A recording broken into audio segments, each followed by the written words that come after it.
Parliament లో కానీ అసెంబ్లీలో కానీ కమలం గుర్తు మంచి ఓట్లు వేసిండ్రు. ఈ రోజు అత్యధిక మెజార్టీతోటి బాలరాజు గెలిపించాల్సిందిగా నేను కోరుతా ఉన్నాను. అదే రకంగా ఈ రోజు ఏమైనా నిధులు వస్తున్నాయంటే కేంద్రం నుంచి వచ్చేటువంటి నిధులే మనకు వస్తా ఉన్నాయి.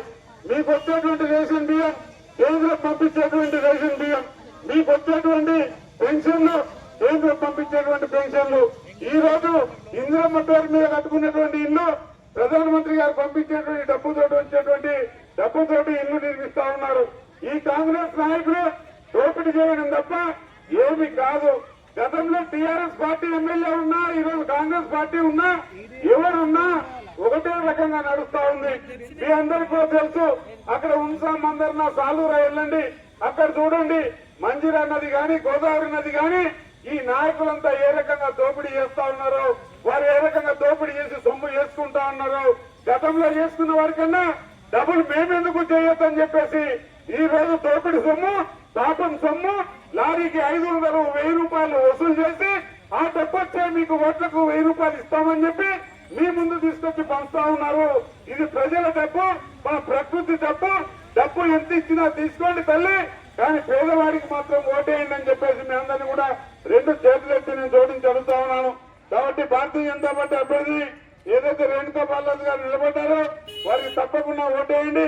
5 సంవత్సరాలు మీకు సేవ చేస్తారు. మళ్ళీ ఇక్కడ ఉన్నటువంటి వ్యక్తులు మీకు ఎవరు కనిపించరు. కాబట్టి మీరు ఒకటి గుర్తుపెట్టుకోవాలి. ఈ రోజు చూసినట్లయితే ఈ కాంగ్రెస్ పార్టీలకు అభ్యర్థులు కరువై, అది కూడా భారతీయ జనతా పార్టీ అభ్యర్థులను తెచ్చుకొని పెట్టుకున్నటువంటి విషయాన్ని నేను మీకు ఒకసారి గుర్తు చేస్తా ఉన్నాను. ఇన్నేళ్ల చరిత్ర, 100 ఏళ్ల చరిత్ర, 150 ఏళ్ల చరిత్ర, మా నాయకులు ఎవరు, మా తాతలు ఎవరు, మాది టోపీ మీకు టోపీ పెడతామనేటువంటి వ్యక్తులు ఏమైనా మీకు ఈ రోజు అభ్యర్థులు దొరుకుతలేరని చెప్పేసి అడుగుతా ఉన్నాను.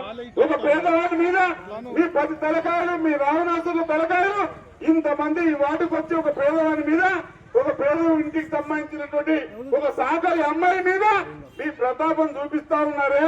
మీరు ఈ రోజు చూస్తా ఉంటే మీకు ఇదే మీకు అభివృద్ధి చేయాలంటే ఈ బోధనలో ఈ రోజు మీ టీఆర్ఎస్ పాలనలో కానీ మీ కాంగ్రెస్ పాలనలో కానీ మొత్తం దోమలను పెంచి పోషించారు.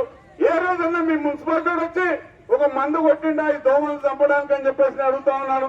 ఏ పేద ప్రజల కోసం మీరు సాయం చేసిందా అని చెప్పేసి అడుగుతా ఉన్నాను. కాబట్టి మీ అందరూ కూడా మీ విలువైనటువంటి ఓటుతోటి వీళ్ళందరికీ బుద్ధి చెప్పాలంటే ఇక్కడ 11వ వార్డులో రేణుక గారిని గెలిపించుకుంటే రేపు బోధన మున్సిపాలిటీ మీద కాషాయ జెండా ఎగిరేస్తారు. కాబట్టి ఇక్కడ ఎంఐఎం అయినా కాంగ్రెస్ అయినా టీఆర్ఎస్ అయినా ముగ్గురు ఒకటే. మొన్న మీరు గతంలో చూసిర్రు, ఎంఐఎం కు కాంగ్రెస్ సహకరించి ఎంఐఎం చైర్మన్ చేసిర్రు గతంలో 1994లో. ఒకసారి మీరు గుర్తు చేసుకోండి. తర్వాత వస్తే టీఆర్ఎస్ అతనికి ఎంఐఎం సహకరిస్తే టీఆర్ఎస్ అభ్యర్థి చైర్మన్ అయినారు. మొన్న వస్తే కాంగ్రెస్ అభ్యర్థికి టీఆర్ఎస్ అభ్యర్థికి కూడా మొన్న వచ్చినప్పుడు కూడా మీకు ఎంఐఎం వాళ్ళు సహకరించారు. గతంలో కాంగ్రెస్ కు ఎంఐఎం సహకరించింది. ఎంఐఎం, కాంగ్రెస్, భారస 3 పార్టీలు ఒకటే ఒక పార్టీ. భారతీయ జనతా పార్టీ పేదల కోసం నిలబడేటువంటి పార్టీ, పేదల కోసం కష్టాల్లో ఉండేటువంటి పార్టీ, పేదల కోసం పనిచేసేటువంటి పార్టీ. ఈ రోజు నరేంద్ర మోడీ గారి నాయకత్వంలో మనందరికీ కూడా 3 సూదులు 2 సూదులు కరోనాలో మనందరినీ కాపాడుకున్నది నరేంద్ర మోడీ, భారతీయ జనతా పార్టీ. ఈ రోజు మనందరికీ కూడా దృష్టిలో పెట్టుకొని రైతులందరికీ కూడా ఈ రోజు ఇక్కడ రైతు కుటుంబాలు కూడా కొంతమంది ఉన్నారు. ఫర్టిలైజర్ సబ్సిడీ ఇచ్చేది కేంద్ర ప్రభుత్వం, ధాన్యం కొనుగోలుకు డబ్బిచ్చేది కేంద్ర ప్రభుత్వం, అన్ని రకాలుగా ఆదుకుంటున్నది కేంద్ర ప్రభుత్వం. కాబట్టి మనం అందరం కూడా తప్పకుండా భారతీయ జనతా పార్టీకి ఓటేస్తే ధర్మాన్ని కాపాడుకుంటాం. భారతీయ జనతా పార్టీ రాకుండా ఎంఐఎం, కాంగ్రెస్, టీఆర్ఎస్ వస్తే ఏడ బాంబేలో బాంబు పేలుళ్ళైనా, ఢిల్లీలో బాంబు పేలుళ్ళైనా దాని మూలాలు మన బోధనలో వెళ్తున్నాయి. ఈ నాయకులు కాదా ఇటువంటి వ్యవస్థను పెంచి పోషించింది. వీళ్ళ పరిపాలనలో ఏ ఒక్కరైనా రాకాజ్పేట నుంచి బోధన బస్టాండ్ దాకా కానీ, రైల్వే స్టేషన్ దాకా కానీ రాత్రి 11-12 గంటలకు ఒంటరికి ఒక మహిళ వెళ్ళగలుగుతుందా అని చెప్పేసి నేను మిమ్మల్ని అడుగుతా ఉన్నాను. శాంతి భద్రతలు లోపించినాయి. కాబట్టి బోధనలో మనం ఉండాలి, మన గడ్డ మీద మనం ఉండాలి. మన గడ్డ మీద మనం స్వేచ్ఛగా జీవించాలంటే ఈ 11వ వార్డులో కమలం పువ్వు గుర్తుకు ఓటేయాలని చెప్పేసి కోరుకుంటూ నాకు ఈ అవకాశం కల్పించిన మీ అందరికీ కూడా పేరు పేరున ధన్యవాదాలు చెప్తూ ముగిస్తా ఉన్నాను. జై శ్రీరామ్. ఎండ కొడుతుందా? అందరు చల్లగా ఉన్నారు. గట్టిగా ఉండి అందరు 2 చేతులు లేపి జై శ్రీరామ్. మీరంతా జై శ్రీరామ్, జై శ్రీరామ్. ఈరోజు రేపు 11వ తారీఖు జరిగే ఎన్నికల్లో భాగంగా మన 11వ వార్డుకి ప్రచారానికి వచ్చిన సోదరులు మోహన్ రెడ్డి గారికి, అలాగే ఇక్కడ అభ్యర్థిని సోదరి రేణుక గారికి, అలాగే మాజీ పట్టణాధ్యక్షుడు బాలరాజు గారికి, అలాగే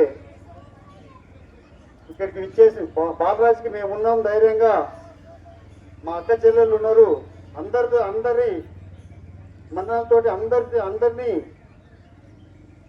ప్రోత్సాహంతో మేము నిన్ను గెలిపించుకుంటామని చెప్పి వివిధ గ్రామాల నుంచి వచ్చిన భారతీయ జనతా పార్టీ సర్పంచ్లకు, మాజీ సర్పంచ్లకు అందరికీ, ఇక్కడికి ఇచ్చేసిన మీ అక్క చెల్లెళ్లకు, అన్నదమ్ములకు అందరికీ కూడా పేరు పేరున నమస్కారాలు తెలియజేసుకుంటున్నాను. ఎండలో నిలబడ్డారు, ఎక్కువసేపు మిమ్మల్ని ఇబ్బంది పెట్టాను.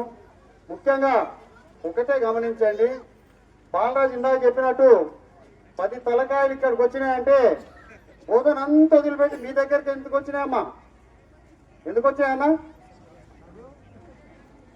బోధనలు అందరు ధర్మేస్తే మీ దగ్గరకు వచ్చారు, అవునా? మీరేం చేయాలి? మీరు కూడా ఇక్కడి నుంచి తరిమేయాలి వాళ్ళందరినీ. ధర్మాలంటే ఏం చేస్తారు?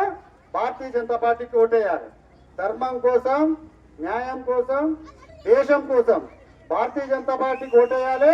బరాబర్గా భారతీయ జనతా పార్టీ అభ్యర్థిని రేణుకొని గెలిపించుకోవాలి. ఇకపోతే కాంగ్రెస్ వాళ్ళు ఎట్లన్నా ఇక్కడ రేణుక అమ్మ గెలుస్తుందని చెప్పి తెలుసుకొని పైసలు మంచిగా ఇవ్వడానికి రెడీ అయ్యారు. ఏం చేస్తారు? తీసుకుంటారా?